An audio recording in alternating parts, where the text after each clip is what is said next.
J'ai pas fini la réponse de la même manière que j'ai commencé. Ah ouais? Ouais, je crois, ouais.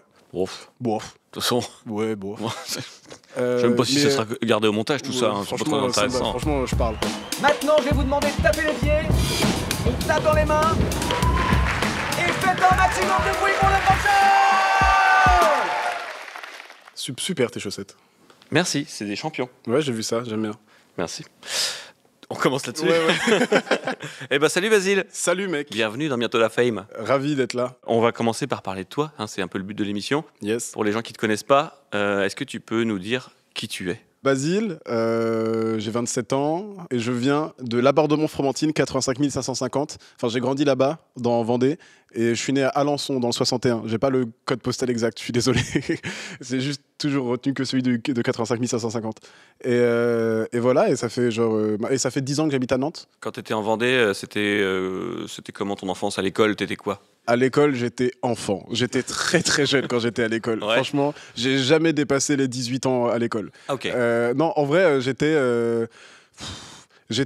le classique élève qu'on fait pas beaucoup mais qui s'en sort bien. Parce que moi, j'avais les capacités et j'étais en mode, oui, bah ça passe. Bah voilà, j'ai pas l'amour de ces matières au point de m'investir quotidiennement. Et si là, vous me dites que ce que je fais, ça passe, c'est très bien, quoi. Ok, donc le moyen, quoi. Ouais, voilà, j'étais moyen, mais des fois, je pouvais être moyen plus. Genre, ça m'est arrivé, je me souviens, genre en 4e ou 3e, j'avais genre la meilleure moyenne de ma classe, mais j'avais pas les félicitations. J'ai jamais eu les félicitations, parce qu'ils savaient que Ah, moi, je veux pas être vulgaire.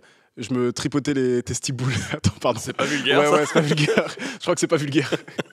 Non, j'en faisais pas beaucoup. Ok. En fait, j'étais vraiment dépendant de mes profs, en vrai de vrai. Genre, s'il y avait un prof que j'aimais bien, je faisais la matière. S'il y avait un prof que j'aimais pas, je pouvais juste être en conflit nul, en mode ah ouais, tu m'aimes pas? Eh ben moi non plus, je t'aime pas. Du coup, on va voir qui c'est qui va bien galérer.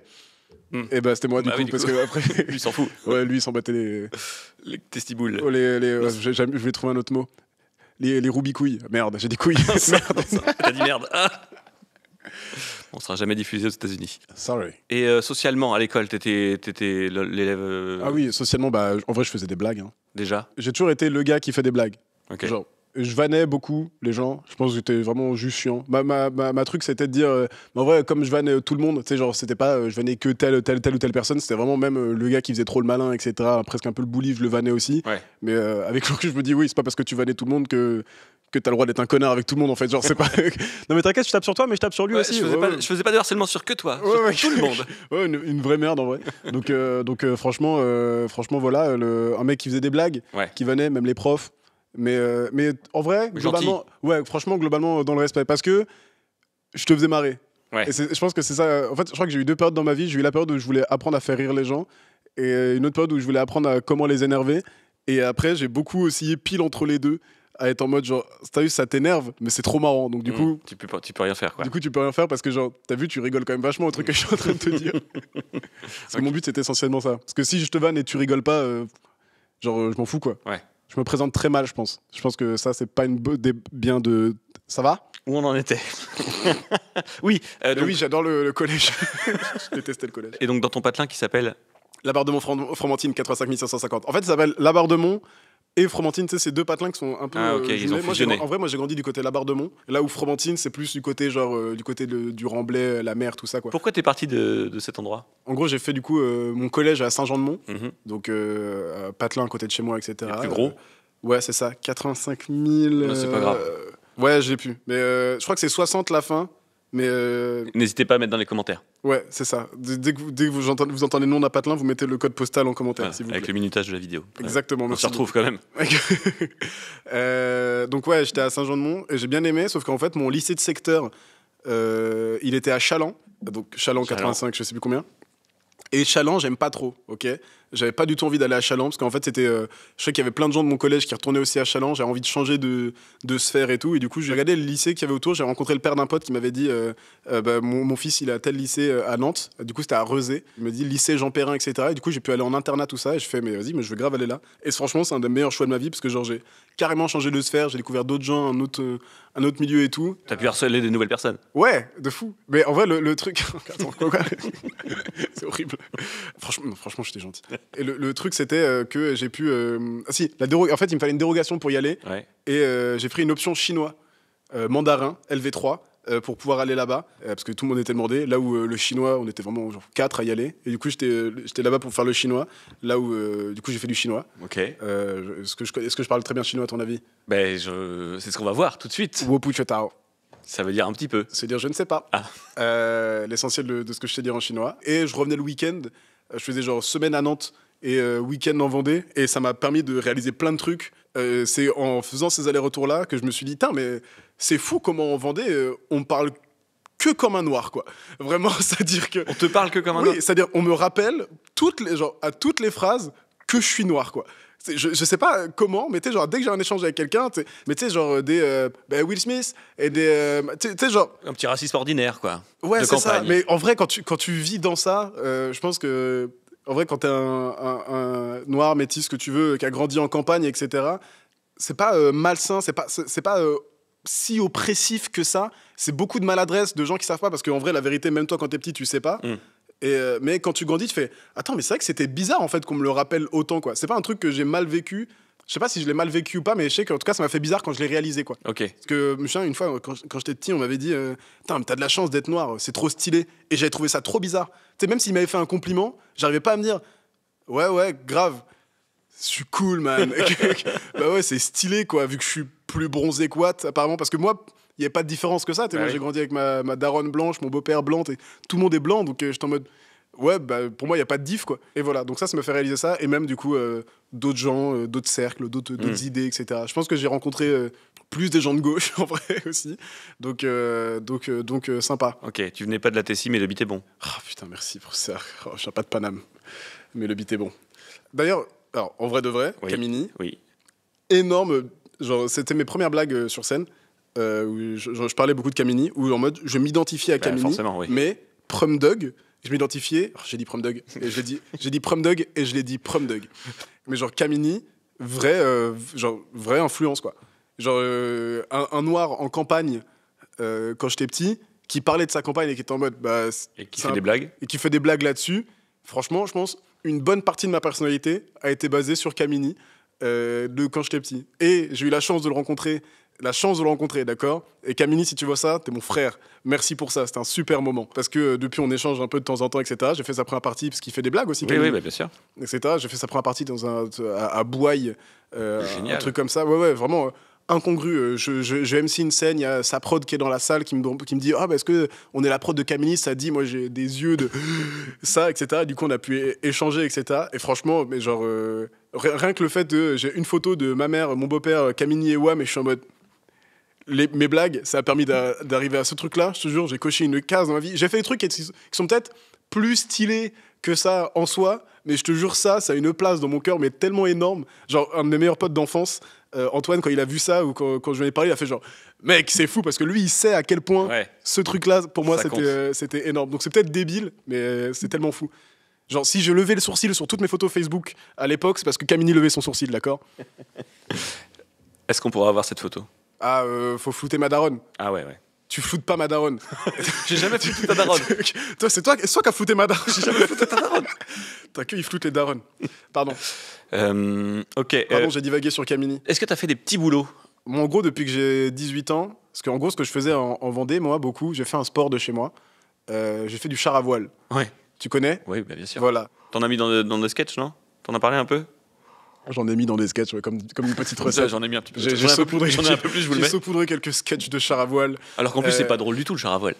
Non, pas du tout, c'est tellement commun. Ah oui. Et c'est marrant en plus. L'autre jour, je faisais un foot avec des potes. J'allais name drop, mais c'est trop nul, donc on s'en branle. Gad Elmaleh. Non, et en gros, on me dit, mais toi, t'es nul. Enfin, t'es nul. Non, je disais, moi, je suis nul en foot parce que c'est pas du tout le sport que j'ai fait. On m'a dit, t'as fait quoi? J'ai dit, j'ai fait du char à voile. On me fait, mais pourquoi ça, t'en parles pas sur scène? J'en ai parlé, mais tu sais, genre, j'arrivais pas à faire les blagues que je voulais dessus. Je voulais rendre ça intéressant au-delà du truc cliché de base de, on s'attend pas à ce que je fasse du char à voile. Et pourtant, j'en fais. Et parce que je trouve pas l'angle qui me plaît là-dedans, quoi. Ouais. Et peut-être que je me bride trop et qu'il faudrait juste que j'y aille et que voilà quoi. Ouais, puis Mais faut je l'ai l'image, fait. faut que les gens, faut que tout le monde voit ce que c'est aussi. Le Ouais, Charaval, voilà, tu c'est ça. Mais en vrai, les gens, ils ont un peu, quand même. Ou de toute façon, même j'avais la blague où je disais, en vrai, c'est une brouette avec un drap, on s'en fout, quoi. Bref, c'est une place ultra importante dans ma vie. J'ai fait 10 ans de char à voile. Et je dis ça parce que du coup, je suis devenu moniteur de char à voile après, à partir de mes 18 ans. Où pendant 5 ans, tous les étés, je bossais pendant 2 mois à la plage. J'étais moniteur de char à voile, etc. Quoi. Qui étaient aussi des blagues que je faisais. Que je vais certainement refaire d'ailleurs. Comment il s'appelle le club de Charaval? La CF, l'Aéroplage Club de Fromentine. Grosse dédicace à la CF. Et voilà, j'ai fait 10 ans de char à voile. À ton avis, combien de compétitions j'ai gagné? Bah, j'imagine pas du tout. C'est le 0 que je fais avec mes mains pour mes auditeurs. Et les tiens aussi d'ailleurs. Tu sais quoi? Nos T'es en auditeurs. train de me voler mes auditeurs. J'ai été vice-champion de France par équipe, médaille de bronze par équipe. Ah, c'est pas rien J'étais quand en même. équipe de France. Ah ouais, franchement, j'étais meilleur que les moins bons que les meilleurs. Ok, et ensuite, t'as fait d'autres petits boulots à Nantes? J'ai travaillé au Roadside Burger pendant 6 mois. Et après, j'avais quitté parce que j'en avais marre. J'ai refait une saison l'été. Et après, je crois, à partir de la rentrée décembre cette année, parce que c'était 2018, et à partir de décembre, j'ai commencé les blagues. Donc en vrai, parce que j'avais 21 ans quand j'ai commencé les blagues, donc en vrai, c'est venu assez tôt. Ok. Donc en vrai, c'est ça les boulots que j'ai fait avant. Donc tu dis que t'as commencé le stand-up à 21 ans? Ouais. Enfin, les blagues? Ouais. Donc ça fait 6 ans, c'est à 27 ans? Ouais, c'est ça. En vrai, ça fera 6 ans en décembre, là. Comment tu t'es lancé dedans? Comment tu t'es dit, tiens, je vais essayer de faire des blagues devant des gens? En vrai de vrai, j'ai toujours eu envie de faire ça. Ouais. Et un jour, j'ai fait go. C'est con, hein. En fait, je me suis dit, j'ai grave pas envie de vivre dans la dimension où j'ai 40 ans et je me dis, putain, j'aurais pu faire ça quand j'étais jeune. Je fais du théâtre d'impro, etc. J'ai rencontré des gens trop cool, j'ai eu un peu des expériences. Et puis, du coup, ça m'a permis de me dire, au bout d'un moment, j'avais rencontré un gars avec qui on a commencé à écrire toute l'année 2018. Je savais pas comment faire à l'époque. En plus, lui, il voulait juste écrire et moi, je voulais juste jouer. Du coup, on s'est dit, vas-y, on écrit un spectacle. Tu sais, genre. Normal. Tu connais rien au Oui, début, oui, quoi. bah oui. Tu dis, vas-y, on va écrire un spectacle. Du coup, apparemment, c'est comme ça qu'il faut commencer. On faisait des répètes, lui et moi, tous les deux. On n'avait pas de scène, pas de date, etc. Je faisais les trucs, etc. Bref. Et un jour, j'ai eu l'occasion de faire une date qui était à la Compagnie du Café Théâtre, les 10 minutes pour convaincre, à Nantes, tout Ouais. simplement. Et voilà, en gros, j'étais allé voir, je me suis inscrit, et en gros, j'ai eu l'occasion de jouer. Et la première scène où je joue, ça se passe plutôt bien. Enfin, en vrai, c'est là où tu dis 10 minutes, c'est long. Ouais. En vrai, quand vous commencez, faites 5 minutes, parce que franchement, je me souviens de la vidéo, les 5 premières minutes, elles sont plutôt cool. Les 5 d'après, elles sont dures, hein. Et du coup, voilà, et ça m'a permis de rencontrer les gens, etc. D'ailleurs, la toute première personne que j'ai rencontrée dans le monde du stand-up s'appelle Antoine Santenac, ça faisait 1 an et demi qu'il faisait ça. Il était extrêmement stressé parce que je sais qu'il déteste les concours. Et voilà, et du coup, je sais que ça m'avait rassuré parce que j'étais en mode, wow, c'est la première fois que je vais mettre les pieds sur scène, etc. Je suis dans un truc et je tombe sur ce gars-là qui a l'expérience, qui est très stressé. Je fais, ah oui, ok, donc c'est bien, ça arrive à tout le monde. Et du coup, moi, ça m'avait un peu détendu. Donc de te voir détendu, ça l'a encore plus stressé, lui. Ouais, exactement, mais un amour. Est-ce que tu sais combien de scènes t'as fait en tout? Est-ce que tu les comptes? J'ai arrêté. Au tout début, je les comptais. Et je me disais, vas-y, là, j'ai tant de scènes. Puis après, j'ai dit, attends, mais vas-y, si tu comptes faire ça toute ta vie. Deviens comptable. Ouais, exactement. Ça sert exactement à rien de compter ce truc-là. Et voilà, par contre, au tout début, je comptais mes scènes sans bide.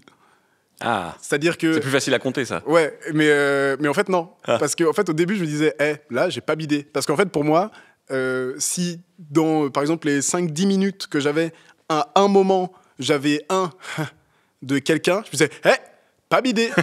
Et un jour, je me suis réveillé, j'ai fait, mais en fait, je crois que je bide depuis le début. En gros, c'est ça. Je sais plus quel est l'élément déclencheur. Je crois qu'un jour, j'ai vraiment, vraiment bidé en première partie de Kevin Robin. À son spectacle où il faisait un remplacement d'un gars et moi j'étais à la première partie de lui qui faisait le remplacement d'un gars, le public c'était vraiment des vieux de fou et moi j'arrive et je m'en souviens, je fais une blague, à un moment il y a une dame dans le public qui fait pas compris. Et moi je suis là et vraiment je pars en Busta Rhymes où je fais et je vomis toute la blague, je fais allez ciao. J'en ai vu un moment horrible, j'étais monté, en plus j'avais une chemise beige sur scène, j'avais vraiment la carte de France qui s'était affichée sous mes aisselles, c'était horrible et genre d'un coup j'ai presque un truc de mais je crois que c'est horrible comme ça depuis pas mal de temps en fait. Genre juste à part mes blagues du début, j'avais quelques blagues qui marchaient un peu bien, etc. Sinon c'était vraiment pas très bien quoi. Mais voilà. Mais pour moi on bide tout le temps. Genre même sur un set qui marche, quand t'as des blagues qui marchent, etc. que ça se passe bien, franchement pour moi il y a toujours une ou deux, 3, 4 qui se perdent et qui marchent pas trop, juste que les gens ils s'en rendent pas compte. Et moi je compte ça comme des bides aussi. Du coup genre il y a un peu un truc de, en vrai tu t'y fais, quoi. Ouais. T'es genre, c'est là, de toute façon, t'es obligé de bider. Tu penses que tu bides à cause de toi ou à cause du public? Parce que des fois aussi, il y a un truc de concentration. C'est clairement la faute du public. Ouais. Franchement, Non, mais c'est comme on dit. ceux qui disent l'inverse, non, ils sont pas lucides. Franchement, si les gens rigolent pas, c'est eux, ils ont pas d'humour, en fait. Je pense. C'est tout. C'est toujours la faute du public. Non, en vrai de vrai, c'est... Des fois, c'est très, très dur, voilà. Mais pour moi, il y a toujours un monde où tu peux faire en sorte de t'en sortir. C'est juste, faut s'adapter. Si tu vois que les gens, ils sont pas réceptifs à tel ou tel truc, tu peux t'adapter et faire en mode « Hey, je vais réussir à vous avoir. Il fallait vous parler, en fait. » Ouais. Vous aimez quoi? Ça peut être long, par contre, si tu parles à Ouais. tu demandes un peu. Mais je fais ça que dans des petites salles de 4, Ouais, c'est petit. tout petit. C'est capacité de 4 ou. Non, 4 personnes, capacité de 5. Parce que du coup, j'écris presque complet. Est-ce que tu t'es dit facilement que tu allais pouvoir en faire ton métier? Je sais que la première fois où je suis monté sur scène, justement, j'ai été rassuré en mode « Oh putain, j'aime ça ». Parce que je sais que j'ai toujours eu envie de faire ça, mais il y a un monde où tu fais et en fait, t'aimes pas, quoi. Tu vois, ce que genre, tu fais, t'es en mode, tu sais, genre, c'est une passion que t'as, etc. Machin, et tu fais, tu te rends compte que, oh merde, bah, c'est pas fait pour moi, en fait. J'aime pas du tout ça. Et le fait que, au-delà de ça s'est bien passé ou quoi que ce soit, que j'ai ultra kiffé la première fois, je fais, yes, trop bien, j'ai trouvé le truc. J'ai trouvé enfin ce que je vais faire dans ma vie. Je me souviens de la première fois où on m'a filé 10 balles. Et j'ai fait, genre, je suis monté sur scène, j'ai fait des blagues, et à la fin, il y a. Le premier billet? Ouais. 10 balles de jonglage, sinon. Non, mais je me suis dit, on t'a filé 10 balles en tout dans le chapeau ou non? C'était Ah vraiment oui, non, de voir un billet dans le chapeau. J'ai fait une scène au chapeau, Ouais. et à la fin, il y a du coup Johan Bertetto, Johan BTO, le streamer sur Twitch. Des échecs. Si Des vous aimez échecs. les échecs, enfin les échecs, le jeu. Et il m'a filé mes billets, un billet, et j'étais en mode, ouah, attends, je suis payé en plus pour faire ça, là. Donc là, je suis monté sur scène, j'ai certainement fait du caca devant tout le monde, et là, en plus, oh, mais c'est incroyable ce truc. Et voilà, mais je m'en foutais, j'avais tellement jamais fait ça pour les thunes que en vivre à Nantes, ça semblait tellement inenvisageable. Enfin, il y avait rien, quoi. Franchement, au début, ceux qui pouvaient en vivre, ils se bougeaient. Soit ils bougeaient un peu partout, soit ils géraient des plateaux pour essayer de faire des sous. Et encore, franchement, t'avais vraiment pas de quoi de dégager un salaire et tout. C'est genre. Mais par contre, on a créé. Enfin, il y a eu plein de gens qui se sont motivés du coup pour créer plus de plateaux. Et donc, du coup, créer un peu un début de circuit où on pouvait commencer à avoir un peu d'argent, etc. Mais c'était vraiment toujours pas assez pour en vivre, quoi. On était loin de l'intermittence, qui était un peu un Graal à l'époque, où t'es en mode ok, donc être intermittent du spectacle, c'est fou, c'est-à-dire que ça me permet une sécurité où je peux vivre tranquillement de ça, quoi. Ok. Et de quoi tu aimes parler, toi, sur scène? Je parle de WAM parce que c'est le meilleur sujet que je. Enfin, non, le sujet dans lequel je suis le plus à l'aise. Oui, et que tu connais Enfin, le en plus. fait, c'est pas, en vrai, je parle pas de WAM en mode. Je suis pas trop introspectif, en vrai. Dans mon truc, juste, je parle de mon point de vue, quoi. Parce que, en fait, je me suis dit, le meilleur moyen d'avoir un style, c'est de faire des blagues qu'il y a que moi qui peux faire. Comment je peux faire pour faire des blagues qu'il y a que moi qui peux faire? Faudrait que je raconte ma vie. Donc du coup, je raconte les trucs que moi je vis et en essayant que ça parle aux gens le plus possible, dans ce sens-là, pas dans le sens inverse qui est genre je cherche à parler aux gens et de raccrocher vers moi, mais plutôt parler de WAM et à un point précis où ça connecte avec les gens. Et je pense que c'est mieux comme ça, parce que même c'est comme ça que tu touches plus les gens. En vrai, je parle beaucoup de ma famille, j'ai une bonne partie sur ma daronne et de ma manière à moi que j'ai eu de me confronter à la vie. Mais je sais pas trop. En fait, j'ai pas de thème particulier en vrai de vrai. Enfin, t'avais vu le spectacle. Je sais pas si. Je pense qu'il y a une cohérence dans le tout, mais tu te dis pas, il parle de ça. C'est pas, il y a un thème d'un coup. Ouais. Et, voilà, ouais. C'est pas genre, je vais parler des bus. Tu sais, genre, il y a pas ce truc-là. Mais il y a un bus à un moment. Mais il y a un bus à un moment, effectivement. Il y en a même 2, je crois. Ah, peux-tu nous parler de ces 2 bus? Ouais, si tu veux. Non, et surtout, ce qui est bluffant quand on te voit sur scène, c'est que t'aimes beaucoup faire des interactions avec le public. Ouais, j'aime bien. Donc en fait, quand tu fais... Donc t'as joué 1 heure là, cette année en 2023 qui s'appelle Bon Revoir. 24. Donc t'as fait 1 heure cette année en 2024. Ton spectacle d'1 heure, tu l'as joué à Nantes là, 2 fois. Ouais. Ça s'appelle Bon Revoir. Et dedans, il y a beaucoup d'interactions avec le public. Ouais. Est-ce que c'est des moments du coup que tu te laisses dans ton écriture, tu te dis tiens, à ce moment-là, je vais passer en interaction, ou si juste tu ressens dans la salle quelqu'un et tu te dis vas-y, je vais pouvoir ça passer. dépend. Après, le spectacle, du coup, je l'ai commencé l'année dernière. Ouais. J'ai fait toute l'année 2023 et en 2024, j'avais moins envie de faire le spectacle. Okay. Parce que je travaille je suis un peu procédurier dans ma manière de fonctionner et du coup, j'étais en mode cette année, je veux plutôt me concentrer sur des moments du spectacle plutôt que de le travailler beaucoup sur le long terme. Bref, on s'en fout, je réponds pas à ta question. Non, c'est bien. Je suis qu'un con, en fait. Voilà, c'est tout. Mais en gros, les moments d'interaction, j'aime trop ça, quoi. En fait, ça me fait trop rire. C'est le moment où mon spectacle n'est pas dépendant de ça, dans le sens où, genre, ça m'arrivait, tu vois, l'année dernière, j'ai dû le faire plus de 40 fois, le spectacle. Donc, ça m'est arrivé de moments où, tu sais, les gens, ils sont pas réceptifs, ou moi, j'ai pas le truc, etc. Mais du coup, je suis en mode, je m'en fous parce que j'ai un spectacle qui est écrit, quoi. Donc, mais si je peux, c'est trop cool, quoi. J'essaye que c'est pas la place la plus énorme dans le tout, mais je sais que c'est le truc que les gens ils retiennent le plus. Parce que moi, je crois que mon moment préféré dans le stand-up, c'est quand, au bout de genre 30-40 minutes, on est en soirée entre potes, en fait. Ouais. Et que genre, vas-y, en fait, c'est juste, il y a que moi qui parle, mais je peux faire des blagues vraiment de débiles, et je vois tout le monde, il se marre. Genre, que ce soit les vieux qui sont venus parce qu'ils ont vu une brochure et où il y avait ma gueule dessus, ou les jeunes qui ont vu parce qu'ils ont vu des vidéos sur TikTok, etc., ou machin qui a ramené son pote, etc. Et tout le monde, il se marre, un truc trop con, presque des refs un peu précises, etc., et que tout le monde se marre et qu'on est tous... c'est une soirée, quoi. Mais ouais, moi, l'interaction, c'est un truc... au début, je me suis dit, non, je vais pas trop en mettre dans le spectacle parce que j'ai plus envie que ce soit écrit, etc. Puis en fait, me connaissant, j'ai fait, c'est trop bizarre si je suis dans une salle avec des gens et que je leur parle pas, quoi. Donc du coup, je commence avec un tout petit peu d'interaction, histoire de, vas-y, rendre le truc un peu vivant. J'ai une transition en mode... le spectacle qui commence. Et après, ouais, j'ai des questions. Il y a des moments que j'aime bien, quoi. Ça donne plus ou moins des trucs, etc., quoi. Mais je sais que, globalement, c'est ce que les gens ils retiennent. Mais c'est un peu magique, l'interaction, parce que vraiment... Les fois où je t'ai vu jouer et du coup faire des interactions, on a l'impression qu'il n'y a que des fous dans la salle à chaque fois. Ouais. C'est quoi cette magie de l'interaction? C'est qu'en fait, dès que tu poses une question à quelqu'un qui s'y attend pas, il va te répondre des dingueries? Ça, je sais pas comment expliquer ça, mais j'ai l'impression que quand tu fais beaucoup d'interactions, tu as une espèce de 6e sens ou 3e œil où tu les vois, les fous. Ils viennent à toi. C'est impressionnant. Vraiment, je vais reciter Kino.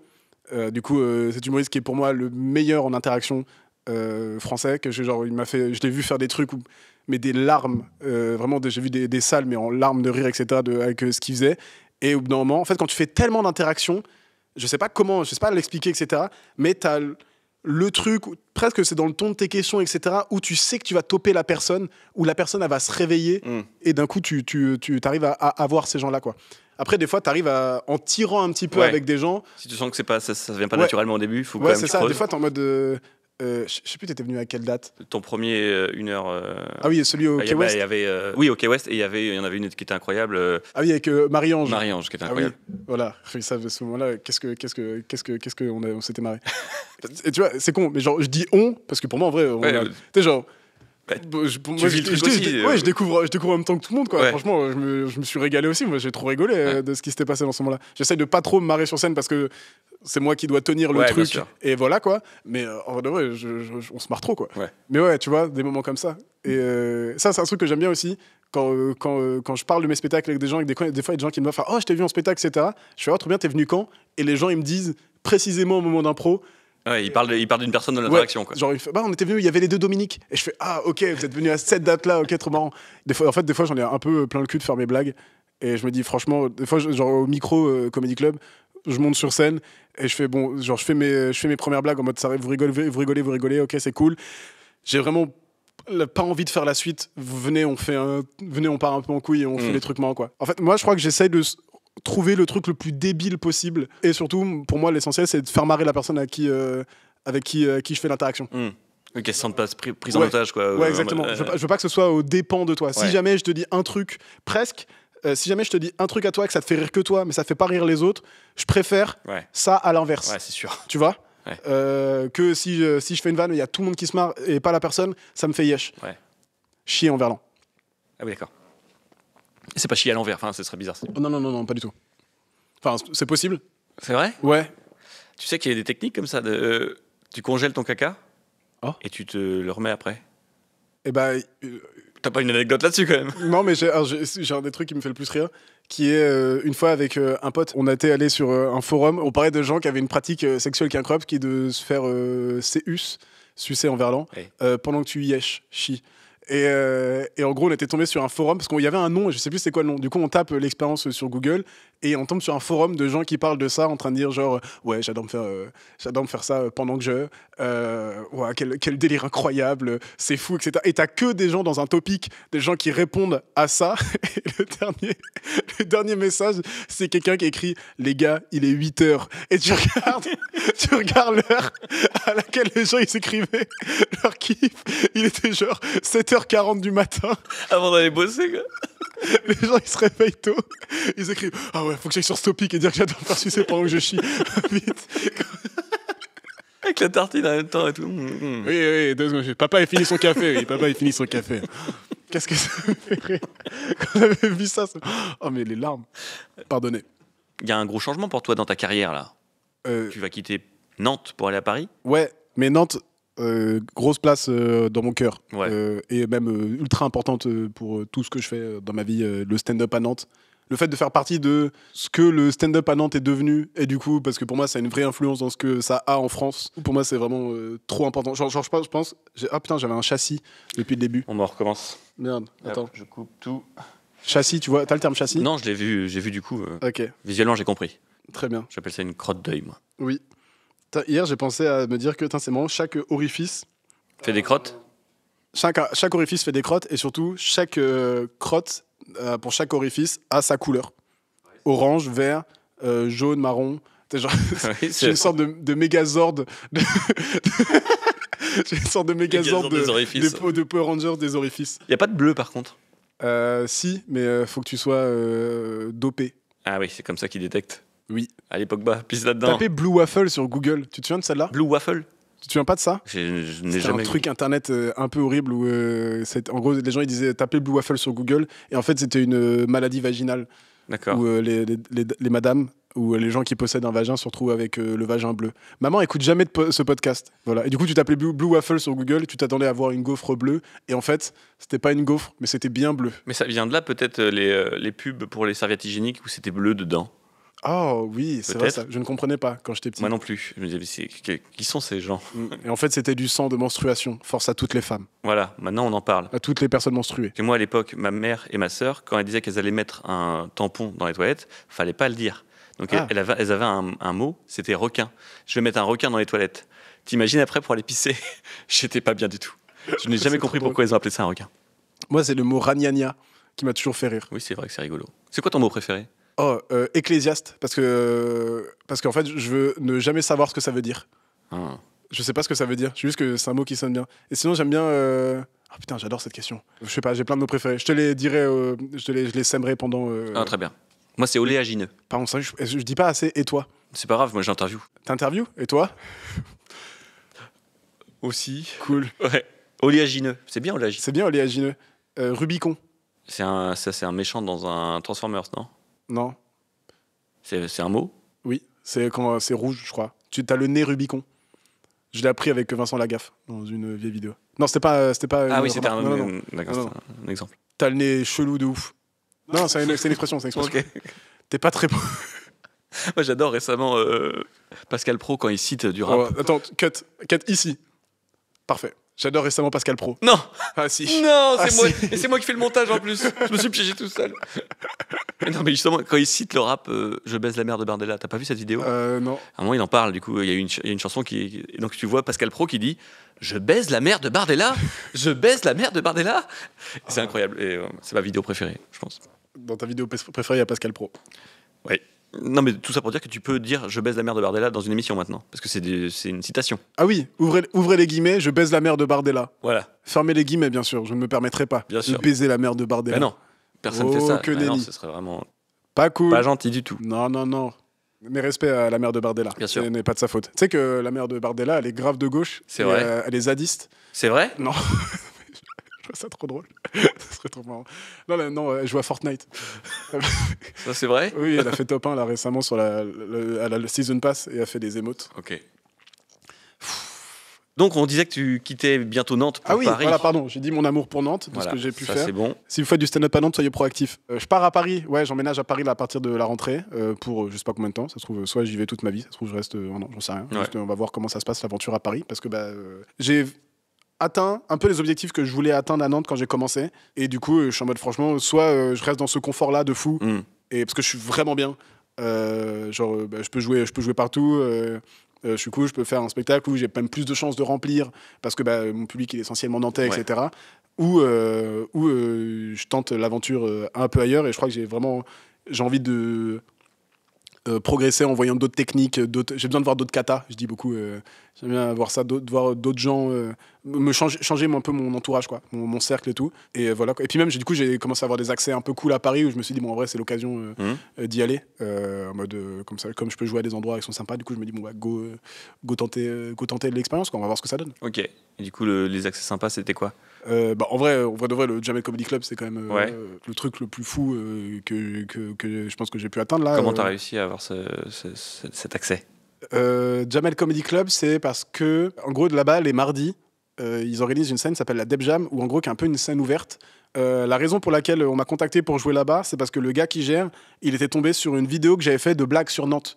Okay. J'ai posté il y a 1 an et demi maintenant, en janvier 2023, j'ai posté des blagues où, je sais pas si tu vois, les trucs sur l'ami Caline, si. etc., des blagues sur Nantes. Du coup, le gars qui gère était tombé sur cette vidéo-là, il a contacté, on retombe sur mon cher copain Kino, qui est lui dans la troupe, qui a dit « Tu connais lui ?»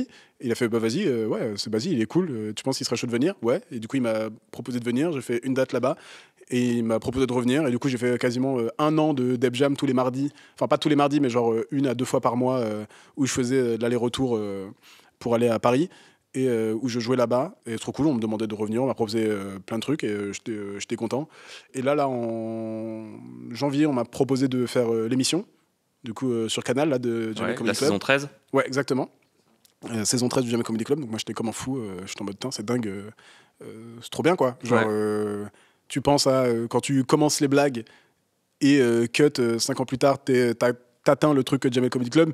En vrai, c'est trop bien, quoi. Ouais. Genre, ça, c'est un truc qui a une résonance de fou auprès des gens, quoi. Parce que, genre, c'est con, tu mets une story où t'es au Jamel Comedy Club, t'as les gens de partout, parce que moi, du coup, mon entourage, il est pas du tout parisien, il connaît pas tout ça, donc il y a vraiment un truc de oh, t'es là-bas, c'est trop bien, quoi. Ouais. Et oui, ça parle à tout le monde. Ouais, ça parle à tout le monde, etc., quoi. Et du coup, en vrai, après, moi, comme essentiellement ma daronne, si je dis à ma mère, maman, je suis au Jamel Comedy Club, ma mère, elle est trop contente, donc, je crois. Globalement, juste en mode oui, fait, mais ça me fait plaisir. Mais oui, Jamel Comedy Club, cool. Ouais. Trop cool à jouer là-bas. Et du coup, j'ai eu la chance de faire l'émission. Ouais.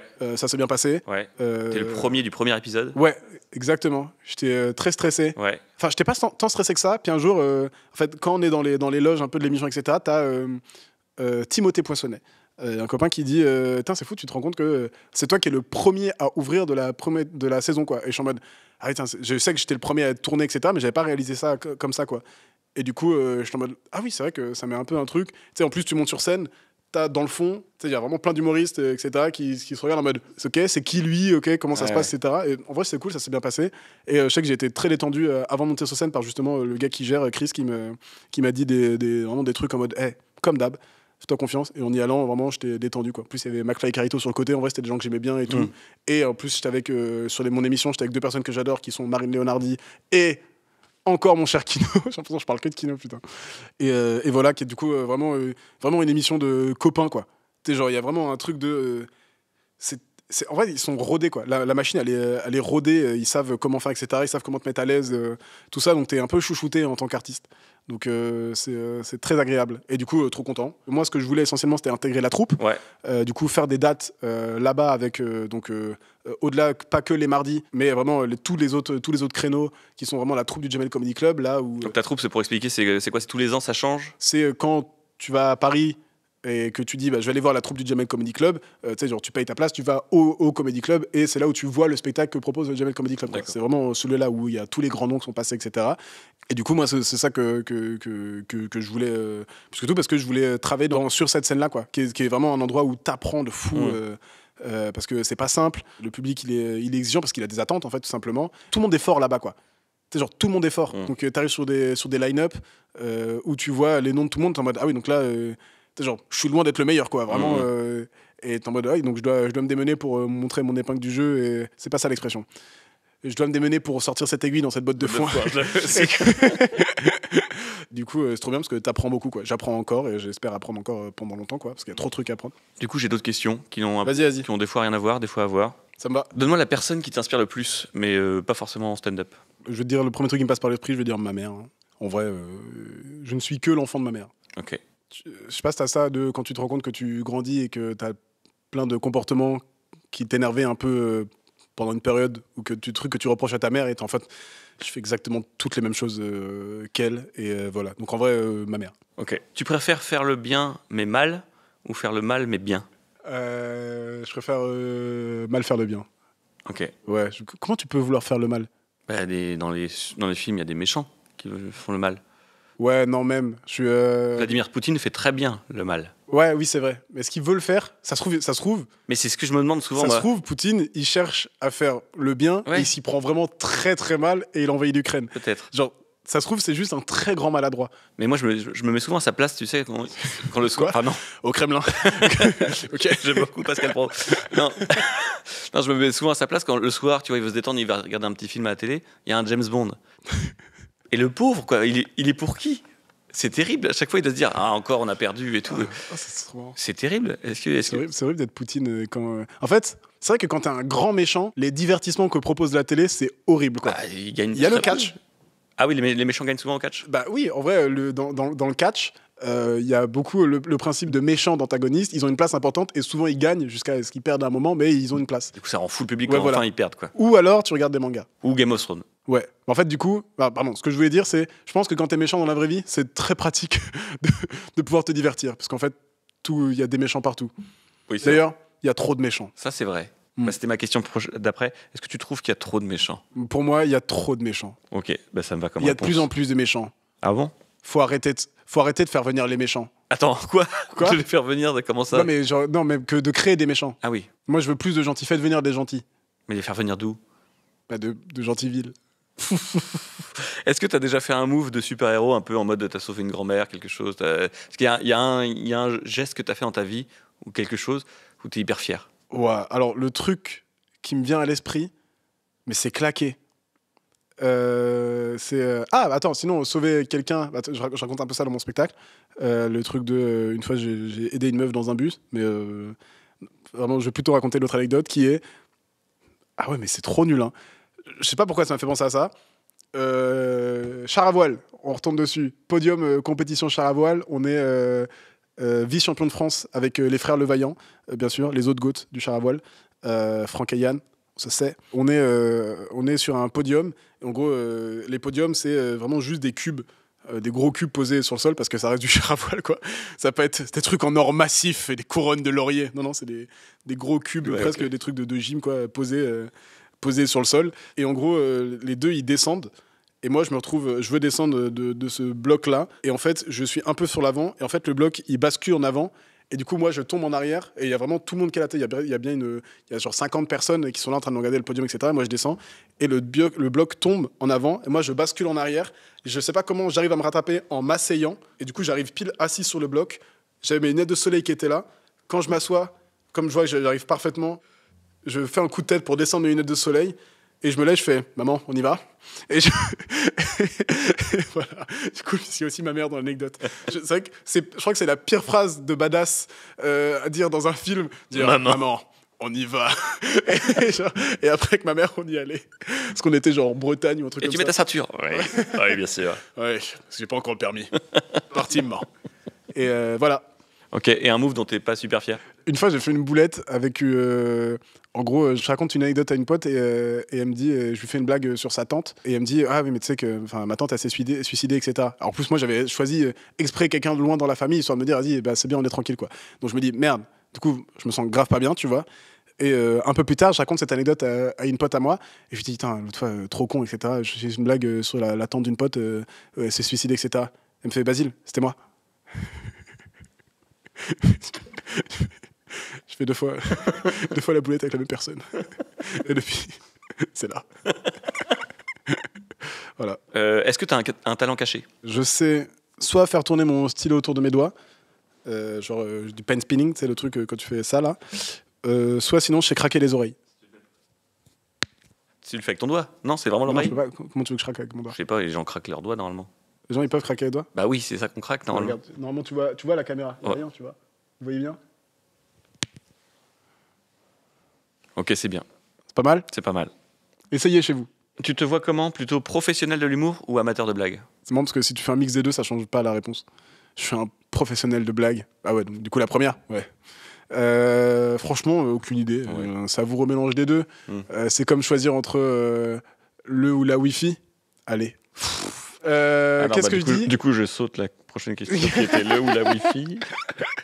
Non, en vrai, professionnel des blagues quand même. Ouais. Franchement, j'essaie d'être assez pro dans ce que je fais. Hein.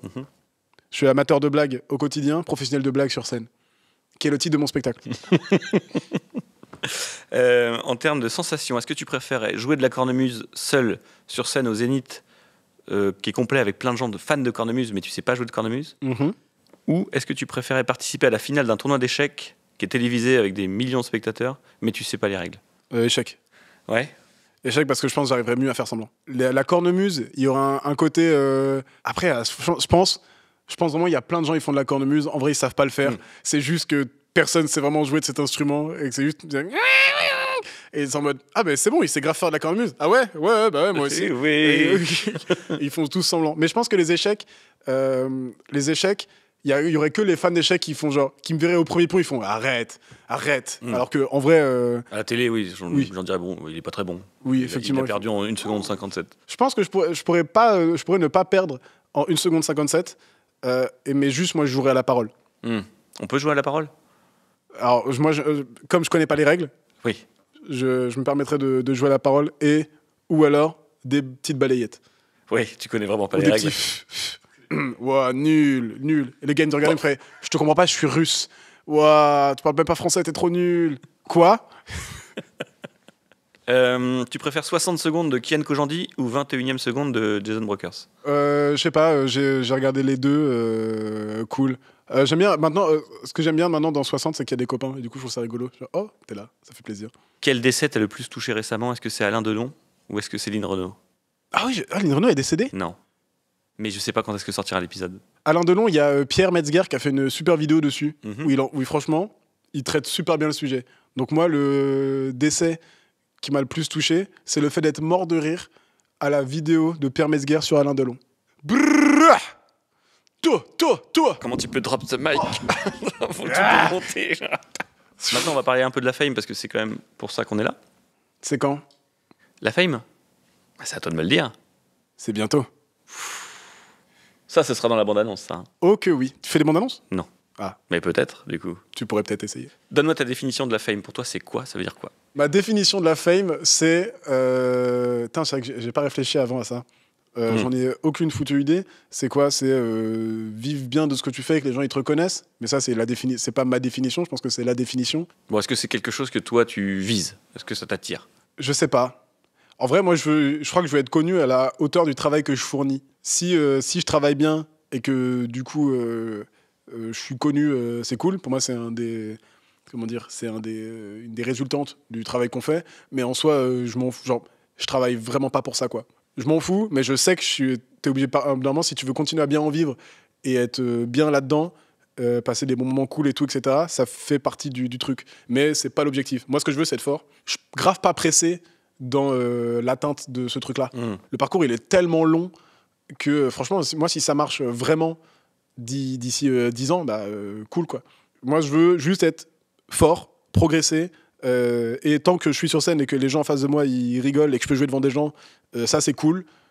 Après, atteindre des sphères autres et être une superstar et pas pouvoir faire mes courses, je sais pas si c'est un truc que je veux. Par contre, si je travaille au point où mon travail il est de qualité et que ça atteint ce truc-là, let's go, je prends, quoi. Mais je veux que ce soit mon travail qui soit mis en avant plus que WAM. Ok. Enfin, le but, c'est pas la fame, quoi. Tu veux être fort ou tu veux être le meilleur? En fait, c'est que c'est bizarre d'être le meilleur dans ce milieu-là, quand même.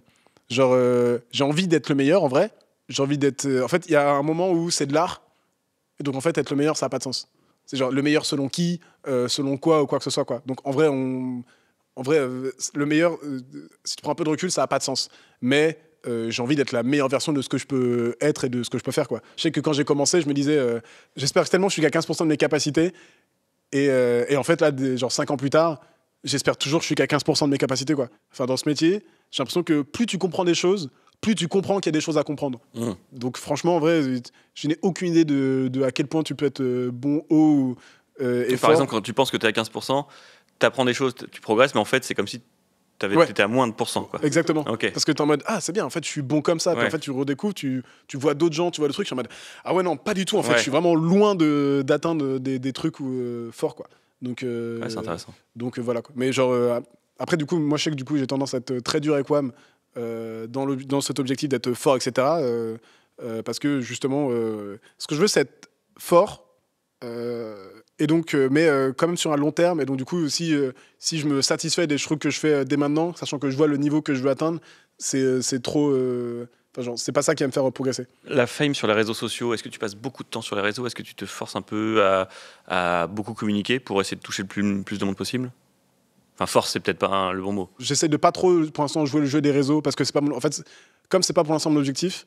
Genre d'être big sur les réseaux ou quoi que ce soit, quoi. Juste je pose des trucs quand il y a des trucs que j'aime bien, je fais des stories quand je me dis il faut quand même que j'alimente un minimum, etc., pour pas tuer mon compte Insta, parce que effectivement ça fait partie du taf.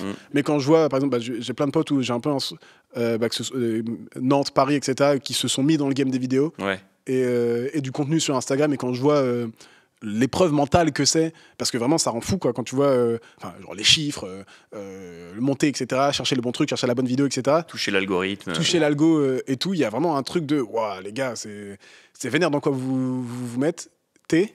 Ouais, les gars, c'est vénère dans quoi vous mettez. Et mais du coup, en fait, moi, ce travail là, comme j'ai du mal pour l'instant à faire plusieurs trucs en même temps, moi, faut que j'ai plus envie d'être fort sur scène que d'être bon sur les réseaux, parce que pour l'instant, je préfère être bon sur les réseaux une fois que je suis vraiment bon sur scène, quoi. Mais c'est mon choix à moi, quoi. Il y en a certains, ils arrivent à faire les deux en même temps, et c'est trop bien, parce que du coup, le fait d'être bon sur les réseaux, ça te monte ta capacité de remplissage, donc tu peux jouer plus ton spectacle, donc tu progresses vu que tu fais plus ton spectacle, tu vois. C'est des mécanismes de réflexion différents, tu vois. Mais que personne n'a raison, personne n'a tort, et tout le monde va bien dans le meilleur des mondes. Kawaii ne. Est-ce que tu as déjà des fans, des gens qui dans la rue font ah Basile, une photo, ou sur les réseaux qui t'écrivent des messages ah t'es trop rigolo, je t'adore? Le terme fan. Ah, je me suis fait un tatouage avec ton visage, regarde. Le terme fan m'angoisse. Je pense que ça, j'aurais marché le jour où j'aurais un compte Insta fan de Basile. Ah ouais. Sur Insta, quoi. Basile sur Instagram, d'ailleurs. Pourquoi Basile? Parce que Basile, c'était déjà pris. Ouais. Et du coup, je me suis dit, j'ai bien envie de pas mettre mon nom de famille sur scène. Ouais. Et quand j'ai commencé, il n'y avait pas d'autre Basile. Et du coup, je me suis dit, mon nom de scène, ce sera Basile, ce sera pas mon nom de famille. Même si avec le long terme, je me dis, je pense, au moment où je mettrai mon nom de famille. Mais pour l'instant, j'ai bien envie d'être le Basile. Si jamais il y a un autre gars plus tard qui veut faire du stand-up, il faudra qu'il mette son nom de famille, parce que Basile, ce sera WAM. Voilà, quoi. Ok. Mais je fais partie de la communauté du Basile Domination Project sur Facebook. Et en gros, on est tous les Basiles de Facebook, on est sur une conversation Messenger, et on s'envoie des messages. Ok. Où on vit tous les mêmes traumas, etc. Genre toutes les fois où les gens nous appellent Baptiste, où ils écrivent. Parce que, alors, c'est les Basiles, les vrais Basiles, hein, B-A-S-I-L-E. Et d'ailleurs, je reviens de Grèce, et tous les mecs là-bas, ils s'appellent Vassili. Enfin, il y a plein, tous, j'ai menti. Il y en a plein, ils s'appellent Vassili, et en fait, Vassili, c'est Basile, en fait. C'est le même prénom. Ok. Et ça vient du grec ancien aussi, Basileus, qui veut dire empereur. C'est vrai? Oui. Et tu sais qu'aussi aux États-Unis, ça veut dire basilic. Oui, mais non, parce que c'est pas B-S-I-L-E. Il n'y a pas de E. Mais oui, basilic, d'ailleurs, t'as pas fait de blague dessus. Enfin, là, du coup, là, t'en as fait une, là. C'est pas vraiment une blague. Si. Ah oui, t'as rigolé, merde. Putain, tu m'as eu, hein, avec cette blague-là. Oh là là. Oui, basilic, ça et le serpent d'Harry Potter, le gros serpent. Ah oui, là. c'est vrai, mais je suis pas très Harry Potter. T'es pas très Harry Potter? Non, pas trop. Pourtant, t'as des lunettes. Mais j'aime bien faire Dumbledore, la voix de Dumbledore. Tu l'as fait bien? Bah, je pense pas Vas-y. trop. 5 points pour Gryffondor. Parce qu'il est difficile d'affronter ses amis. Il a des airs de Jean-Marie Le Pen. N'est-ce pas? Mais si, normalement, je la fais bien, mais là, il faut que je m'entraîne. Je comprends. Quand on me demande de le faire, j'arrive pas, tu vois. Je comprends bien. Là, je te demande pas de la faire, là. Crotte de nez. Oh, Crotte de nez, je l'ai. Crotte de nez, il est pas mal. Il est pas trop. Je trouve ça très fort, les imitateurs. Je trouve ça dommage que les imitateurs, ils soient imitateurs. Oui. Tu vois ce que je veux dire? Oui. Tu sais, genre, sur scène, je trouve ça toujours un peu dommage que les imitateurs soient... Et non, du coup, comme pense Nicolas Sarkozy, oh, je suis Nicolas... Bon, je vais pas faire Nicolas Sarkozy. Écoutez. Tu sais en faire un? Des imitations? Oui, pas un imitateur, ce serait bizarre d'imiter un imitateur. Wow, le premier truc qui me passe par l'esprit, c'est Saez, parce que j'ai écouté Saez hier. Ouais. Parce que j'ai fait une story où j'ai mis de la musique de Saez. Et, et j'ai fait un... Comme toujours. Ça, c'est Orelsan. Bah ouais, ça va. Oui, c'est ça que j'ai dit. Et pardon, je dis 16, je veux dire Orelsan. Il est 8h du soir. Je dormais tous les jours. Enfin voilà quoi. Okay. Mais si vous doutez, c'est l'imitation parfaite de 16. Oui, je doute. Parce que Vraiment, je doute. J'ai pensé à Pierre Thévenoud aussi, je savais faire un moment. Pas le top 3 des plus riches. Je vais m'arrêter là. Mais non, je trouve ça dommage que les imitateurs soient imitateurs. Oui. Et que juste, je trouve ça trop bien qu'ils fassent juste du stand-up. Ouais. Et qu'ils fassent des act-out, donc des moments de jeu où c'est des imitations super précises. Plutôt que en mode genre toujours dans le côté un peu satire et la parodie politique ou la parodie machin de telle ou telle personne. Et peut-être après, j'ai pas regardé des imitateurs récents, mais à chaque fois que j'ai vu des gens faire des imitations, il y avait ce truc-là où je disais putain, je trouve ça.